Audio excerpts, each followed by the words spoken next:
बिस्मिल्लाहिर्रहमानिर्रहीम। दोस्तों अस्सलाम वालेकुम। इससे पहले मेरी वीडियो में आप कॉन्स्टिट्यूशन ऑफ पाकिस्तान के आर्टिकल 9 और 10 को देख चुके हैं। दोस्तों, हम फंडामेंटल राइट्स की बात कर रहे हैं। तो article 11 constitution of Pakistan, article 11 constitution of Pakistan की बात करते हैं। गुलामी, बेगार वगैरह की ममानत, गुलामी महदूम और ममनू है और कोई कानून किसी भी सूरत में इसे पाकिस्तान में रवाज देने की इजाज़त नहीं देगा या सहूलत बहम नहीं पहुंचाएगा। ये आर्टिकल 11 की पहली क्लास है। दूसरी उसका जो है क्लास, बेगार की तमाम सूरतों और इंसानों की खरीदो फरोख्त को ममनू करार दिया जाता है। तीसरी इसकी क्लास है, 14 साल से कम उम्र के किसी बच्चे को किसी कारखाने या कान यानी माइन या दीगर पुरखतर मुलाजमत में नहीं रखा जाएगा।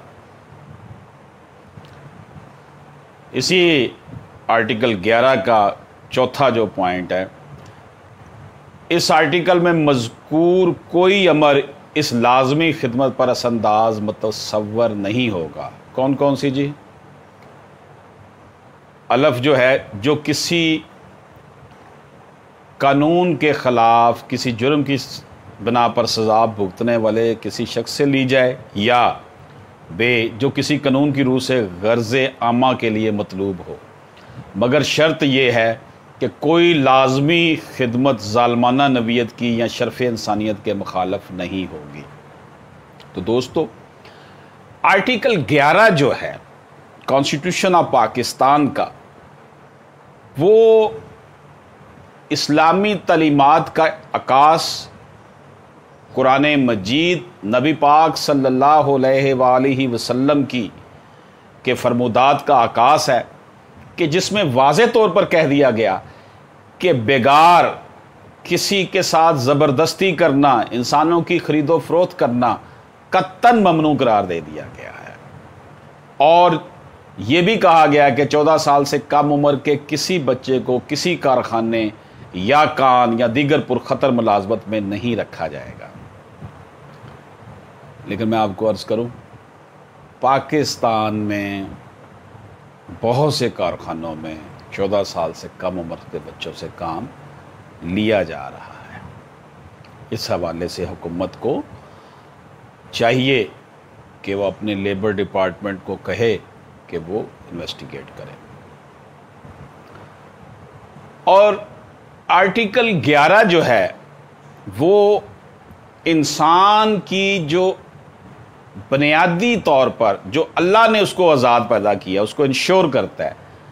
हमने देखा कि भट्टा मजदूर को गिरफ़्तार कर लिया जाता है, ग़ुलाम बना लिया जाता है, उनको थोड़े से पैसे दे के, मसलन जी तुम्हें 50,000 रुपया दे दिया है तो तुम अब सारे ख़ानदान समेत उनसे बेगार ली जाती। छोटे छोटे बच्चे उनके वहाँ पे ईंटें बना रहे होते हैं। इसमें काफ़ी हद तक कमी तो आई है, अवेयरनेस है लोगों के अंदर काफ़ी है, लेकिन फिर भी ऐसे वाक़यात हमारे देहातों में, गोठों में होते हैं। बहरहाल जी, कॉन्स्टिट्यूशन का आर्टिकल 11 हर किस्म के ग़ुलामी वाले रवाज को ख़त्म करने की बात करता है। इसी तरह दोस्तों, आर्टिकल 12 की बात करते हैं हम। मुअस्सर बमाज़ी सज़ा से तहफ़्फ़ुज़, कोई कानून किसी शख्स को अलफ किसी ऐसे फ़ेल या तर्के फ़ेल के लिए जो इस फ़ेल के सरज़द होने के वक्त किसी कानून के तहत काबिल सज़ा ना था और सज़ा देने की इजाज़त नहीं देगा। बे, किसी जुर्म के लिए ऐसी सज़ा देने की जो इस जुर्म के इर्तिकाब के वक्त किसी कानून की रूह से इसके लिए सज़ा मुकर्रर सख्त सज़ा से ज़्यादा सख्त या इससे मुख्तलिफ हो इजाज़त नहीं देगा। नंबर 2 है जी इसका, शिक 1 में या आर्टिकल 270 में मज़कूर कोई अमर किसी ऐसे कानून पर तलाक पजीर ना होगा जिसकी रूह से 23 मार्च सन 1956 से किसी भी वक्त पाकिस्तान में नाफिजुल अमल किसी दस्तूर की तनसीख या तखरीब की कार्रवाइयों को जुर्म करार दिया गया। तो दोस्तों, किसी ऐसे फेल या तर्के फेल के लिए जो इस फेल के सरजद होने के वक्त किसी कानून के तहत काबिले सज़ा ना था। देखें, एक कानून एक बंदे को से जुर्म सरजद हुआ है, उस वक़्त वो काबिले सज़ा जुर्म नहीं था, बाद में वो काबिले सज़ा जुर्म बना दिया गया, तो उस शख्स को फिर सज़ा नहीं दी जाएगी उस जुर्म पर। इसको हम रेट्रोस्पेक्टिव इफ़ेक्ट और पर्सपेक्टिव इफ़ेक्ट के ज़ाविये से देखते हैं।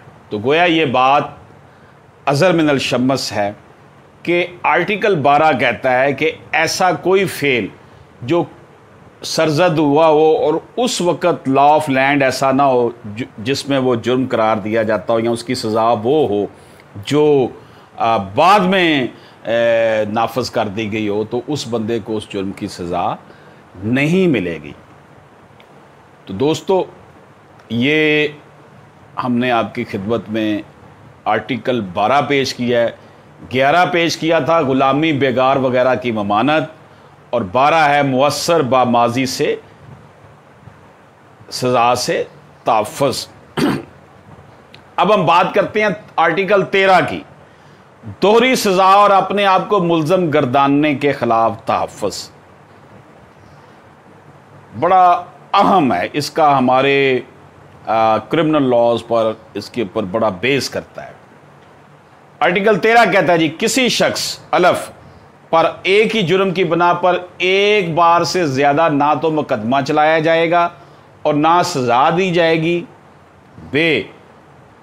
या जबकि इस पर किसी जुर्म का इल्ज़ाम हो और इस बात पर मजबूर नहीं किया जाएगा कि वह अपने ही खिलाफ गवाह बने।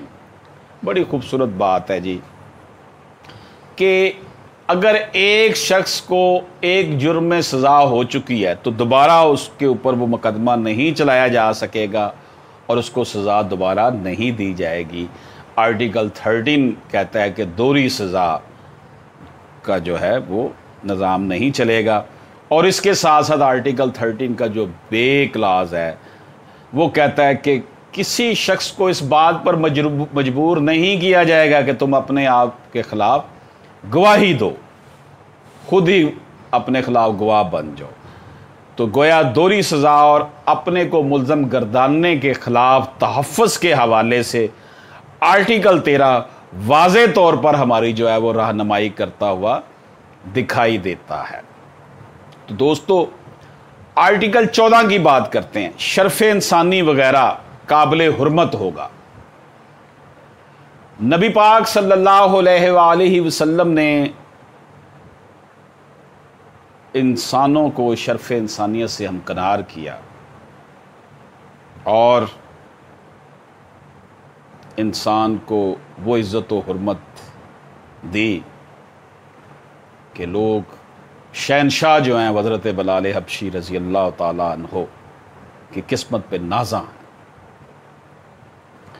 तो जनाब, आर्टिकल 14 का अलफ जुज़्व कहता है कि शर्फ़ इंसानी और कानून के ताबे घर की खलवत काबिल हुर्मत होगी।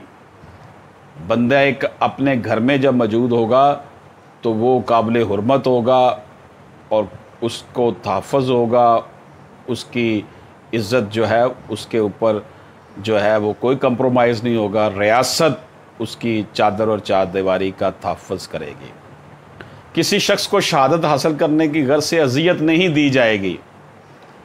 वाज़े तौर पर आईन पाकिस्तान कहता है कि किसी शख्स को शहादत हासिल करने की गर्ज से अज़ियत नहीं दी जाएगी, लेकिन हमारा जो इन्वेस्टिगेशन सिस्टम है पुलिस का, इसमें बंदे को उल्टा लटका दिया जाता है और गर्म पानी खोलते हुए पानी नीचे होता है और उसको मारा जाता है और उससे वो जुर्म भी मनवा लिए जाते हैं जो किसी और ने किए होते हैं, या पुलिस अशराफिया का साथ लेकर अशराफिया के जो जुर्म होते हैं उन पे पर्दा डालने के लिए किसी को कुर्बानी का बकरा बना दिया जाता है।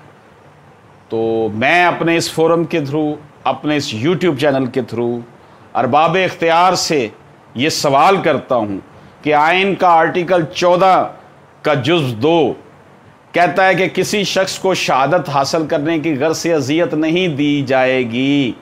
क्या इसके ऊपर अमल हो रहा है? ख़ास तौर पर दोस्तों तीसरी दुनिया के ममालिक जो हैं, पाकिस्तान, बांग्लादेश, इंडिया, बर्मा, यहां हालात बहुत ख़राब है। आर्टिकल 15 कॉन्स्टिट्यूशन ऑफ पाकिस्तान जी, नकलो हरकत वगैरह की आज़ादी होगी।